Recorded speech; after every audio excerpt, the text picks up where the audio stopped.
বিসমিল্লাহির রহমানুর রহিম। জাতীয় সংসদ নির্বাচন 2026। এই নির্বাচন বাংলাদেশের জন্য অত্যন্ত গুরুত্বপূর্ণ নির্বাচন। দেশ ও দেশের মানুষের জন্য খুবই গুরুত্বপূর্ণ নির্বাচন। বিংশ শতাব্দীর দ্বার প্রান্তে এসে এবং বিশ্বযুদ্ধের দাবামা বেজে চলেছে, যখন সারা পৃথিবীতে টান টান উত্তেজনা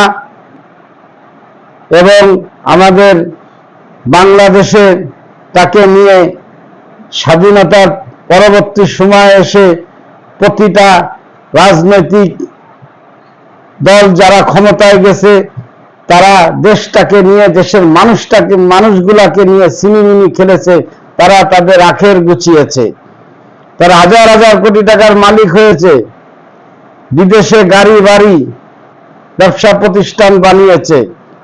আমাদের দেশটাকে তলাবিহীন ঝুরি করে থুয়ে দিয়েছে। ভালো কোনো রাস্তাঘাট নেই, কোনো মিল ইন্ডাস্ট্রিজ নেই, সামরিকভাবে একেবারে দেশটাকে ধ্বংস করে দিয়ে গেছে। আমাদের নেই কোনো একটা দেশ যদি আক্রমণ করে সেই দেশটাকে প্রতিহত করার মতন সামরিক কোনো শক্তি নেই। তাই আজকে দেখেন 2026-এর নির্বাচন,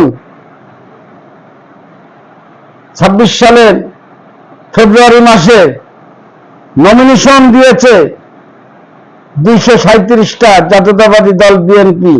ভালো কথা। এই নমিনেশন নিয়ে কেন দেশে এত বিশৃঙ্খলা হচ্ছে?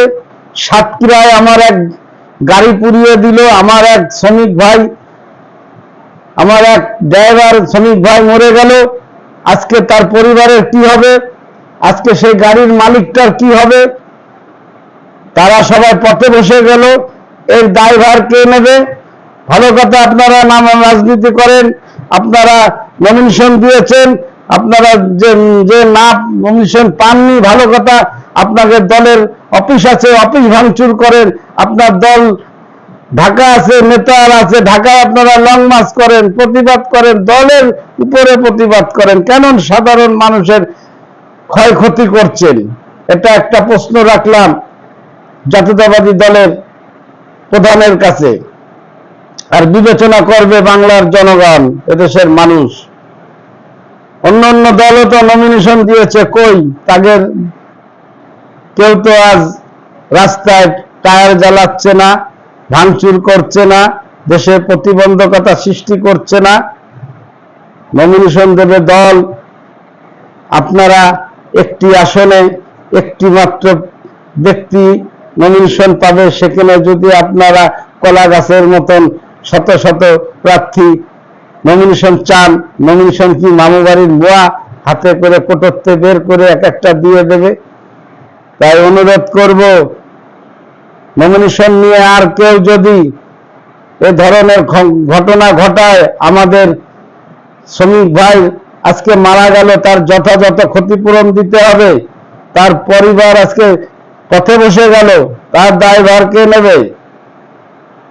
তাই রাজনীতি করেন দেশের মানুষের জন্য, দেশের জন্য। তবে আবার দেশের ক্ষতি করে কিসের রাজনীতি? মানুষ হত্যা করে কিসের রাজনীতি বুঝান আমাদের। তাই সকলে সুষ্ঠু, শান্ত এবং দেশ ও দেশের মানুষের জন্য কি করবেন, আগামী পাশ করে জনগণের আকাঙ্ক্ষার কি প্রতিফলন ঘটাবেন, কিছুই তো ঘটাতে পারবেন না। এইসব আশ্বাস দিয়ে মানুষের আস্থা কুড়ান, রাজপথে এই ধরনের বিশৃঙ্খলা ঘটিয়ে আমাদের শ্রমিক ভাইদের জীবন নিয়ে ছিনিমিনি খেলেন না, গরিব মানুষের রুটি রুজি নিয়ে ছিনিমিনি খেলেন না।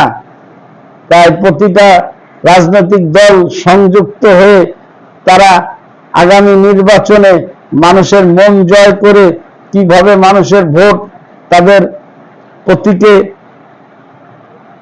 দেওয়ার ব্যবস্থা করবে, সেই ব্যবস্থা করেন।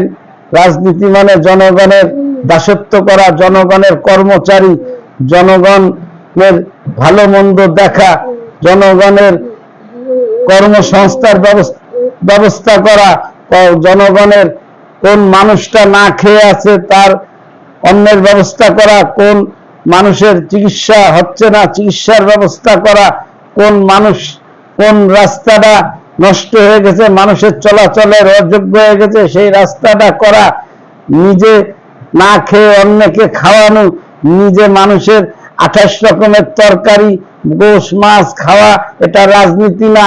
রাজনীতি মানে নিজে নুন ভাত খেয়ে অন্যকে মাছ ভাত খাওয়ানো, এটার নামই রাজনীতি। আমাদের দেশে এই রাজনীতি কায়েম হবে ইনশাআল্লাহ। বিবেক তুমি সাড়া দাও, যোগ্য প্রার্থীকে ভোট দাও। সকলে ভালো থাকবেন, সুস্থ থাকবেন।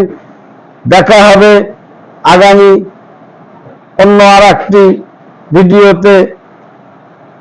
আসসালামু আলাইকুম।